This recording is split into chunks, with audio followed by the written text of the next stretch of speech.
Hello दोस्तों, आज हम बात करेंगे लंग्स यानी फेफड़ों की बीमारियों के क्या इंपॉर्टेंट लक्षण होते हैं, इनके लंग्स से संबंधित क्या लक्षण होते हैं, इनके सिस्टमिक यानी पूरे शरीर में क्या लक्षण होते हैं और ओवरऑल इसके क्या साइंस होते हैं, कैसे हम पहचानें कि किसी व्यक्ति को लंग्स की बीमारी है या नहीं। जानना और समझना अक्सर काफ़ी ज़रूरी है क्योंकि ज़्यादातर ये बीमारियाँ काफ़ी लंबे समय तक एसिम्प्टोमेटिक या बिना लक्षण के हो सकती है। इसलिए छोटी मोटी साइंस और सिम्टम्स को यदि हम पहचानते हैं तो बीमारी को जल्दी डायग्नोज कर सकते हैं और किसी भी बीमारी में जल्दी डायग्नोसिस मतलब जल्दी और ज़्यादा अप्रोप्रिएट ट्रीटमेंट होता है। टॉपिक बहुत ही इंपॉर्टेंट है हर उस व्यक्ति के लिए जिसको कोई भी लंग संबंधित सिम्टम्स है, चाहे वो सिंपल खांसी हो या सांस की तकलीफ हो या छाती में दर्द हो।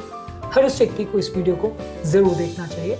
टॉपिक पर जाने से पहले जो लोग हमारे चैनल पर नए हैं उन्हें रिक्वेस्ट करूँगा चैनल को सब्सक्राइब करें, वीडियोज़ को लाइक करें, शेयर करें, फॉलो करें, कमेंट करें, पूरा देखें। टॉपिक के हर एक पॉइंट का हम शॉर्ट में एक्सप्लेनेशन भी देते चलेंगे। इस पहले हम बात करें रेस्पिरेटरी सिम्टम्स पे, फिर सिस्टमिक सिम्टम्स पे, फिर बाकी ओवरऑल बॉडी के साइंस पर हम बात करेंगे। इसलिए इस वीडियो को जरूर एंड तक देखिएगा। तो विदाउट वेस्टिंग एनी टाइम चलिए शुरू करते हैं इंपॉर्टेंट वीडियो।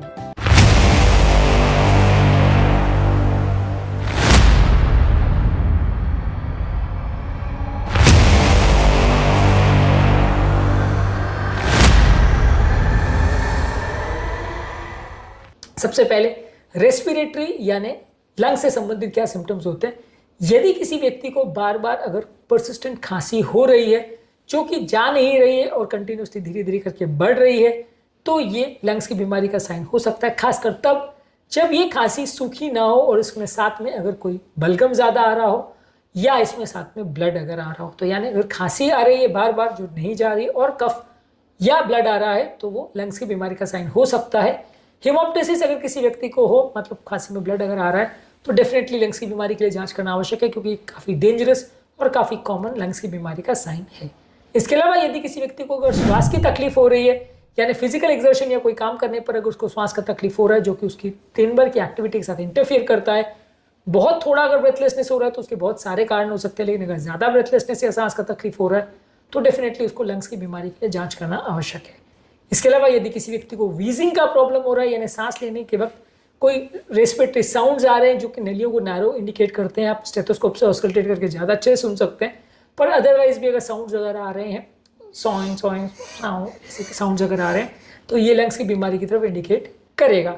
इसके अलावा यदि किसी व्यक्ति को छाती में दर्द हो रहा है और खासकर अगर गहरी सांस लेने पर या खांसी करने पर छाती में दर्द हो रहा है तो वो लंग्स की बीमारी की तरफ पॉइंट कर सकता है। हालांकि हार्ट की बीमारियां और इसोफेगस से रिलेटेड और अन्नली या फूड पाइप से रिलेटेड बहुत सारी प्रॉब्लम्स में भी दर्द हो सकता है, मसल पेन भी हो सकता है, साइकोलॉजिकल पेन भी हो सकता है, बहुत सारे इसके और कारण हो सकते हैं। इन सबको हमें डिफ्रेंशिएट करना आवश्यक है, पर हाँ ये इसका इंपॉर्टेंट साइन हो सकता है। इसके अलावा यदि किसी व्यक्ति को अगर कलर में बलगम आ रहा है, कफ में अगर कोई स्पेसिफिक कलर का स्पूटम आ रहा है खासकर ग्रीन या येलो तो वो लंग्स के इन्फेक्शन का इंडिकेटर हो सकता है। तो वैसे व्यक्ति को लंग्स की बीमारी खासकर लंग्स के इन्फेक्शन के लिए जांच करना जरूरी है। यदि कफ में कोई ब्लड आ रहा है या पस आ रहा है तो ये भी लंग्स की बीमारी का साइन हो सकता है। सिस्टमिक सिम्टम्स में यानी पूरे शरीर के सिम्टम्स में व्यक्ति को बहुत ज़्यादा कमजोरी या सुस्ती होगी और रेस्ट लेने के बावजूद भी कमजोरी सुस्ती अगर नहीं जा रही है तो वो लंग्स की बीमारी का इंडिकेटर हो सकता है। यदि किसी व्यक्ति का बहुत ज़्यादा वेट लॉस हो रहा है बिना किसी कारण के, बिना डाइटिंग के या बिना कोई और चीज़ के वेट लॉस हो रहा है तो ये एडवांस लंग डिजीज़ या कोई मेटाबॉलिक चेंजेस की तरफ पॉइंट कर सकता है। ये व्यक्ति को लंग्स की और बाकी पूरे शरीर की कोई भी और बीमारी के लिए जांच की आवश्यकता है। यदि किसी व्यक्ति को भूख नहीं लग रही है बिना किसी और कारण के तो पूरे शरीर में इन्फ्लेमेशन या कोई मेडिसिन से साइड इफेक्ट का साइन हो सकता है। तो वैसे लोग को भी लंग्स की बीमारी के लिए एटलीस्ट जांच करना चाहिए। इसके अलावा यदि किसी व्यक्ति को क्लबिंग हो रही है यानी हाथों की जो नाखून के वाला हिस्सा है वो एरिया अगर फूल गया है तो क्रॉनिक हाइपोक्सिया या ऑक्सीजन डिप्रीवेशन की वजह से हो सकता है। या यदि किसी व्यक्ति के नाखून, लिप्स, स्किन अगर नीले पड़ जाते हैं तो ये भी हाइपोक्सिया या लो ऑक्सीजन सैचुरेशन की वजह से हो सकता है। साइनोसिस इसे बोलते हैं। ये सारे लंग्स की बीमारी की तरफ पॉइंट कर सकते हैं। सांस अगर फूटी और सैचुरेशन अगर आपने पल्स ऑक्सीमीटर से चेक किया वो भी अगर कम मिल रहा है तो लंग्स की बीमारी का साइन हो सकता है। अब हम बात करेंगे अलग अलग स्पेसिफिक बीमारियों में कौन कौन से साइन देखने को मिलते हैं। सबसे पहला क्रॉनिक ब्रोंकाइटिस और ऑब्स्ट्रक्टिव एयरवे डिजीज में आदमी को बार बार खांसी होगी और खांसी में बलगम आएगा, श्वास की तकलीफ होगी और छाती का शेप भी कई बार चेंज हो सकता है, कई बार वीजिंग के साउंड्स आ सकते हैं। इसी तरह से एस्थमा में भी लगभग इसी तरह के सिम्टम्स होंगे, वहाँ पे भी वीजिंग होगा, श्वास फूलेगी, छाती में दर्द होगा, भारीपन होगा, खांसी के सिम्टम्स हो सकते हैं बार बार और कई बार कोई स्पेसिफिक एलर्जन या एक्सरसाइज से ट्रिगर ये जो श्वास का तकलीफ है हो सकता है। निमोनिया के पेशेंट्स में सडन हाई ग्रेड फीवर और ठंड के बुखार आता है, ऐसे साइन हो सकते हैं। छाती में दर्द हो सकता है और खांसी में बलगम आ सकता है, ये निमोनिया की तरफ पॉइंट करेगा। सांस का तकलीफ भी हो सकता है इस तरह के पेशेंट्स में। इंटरस्टिशियल लंग डिजीज एक ऐसी बीमारी है जिसके लंग्स के अंदर जो टिश्यू है उसमें सूजन आ जाती है, जिसमें व्यक्ति को धीरे धीरे करके श्वास की तकलीफ होगी, धीरे धीरे करके बढ़ेगा, सूखी खांसी होगी और हाइपोक्सिया की वजह से उंगलियों में क्लबिंग के साइंस देखने को मिलेंगे। ज़्यादातर ये किसी एनवायरमेंटल एक्सपोजर या ऑटो इम्यून डिजीज की वजह से होता है। इसके अलावा लंग कैंसर में ज़्यादातर व्यक्तियों को खांसी होगी, श्वास फूलेगी, छाती में दर्द होगा, खांसी में ब्लड आएगा, इस तरह के सिम्टम्स हो सकते हैं।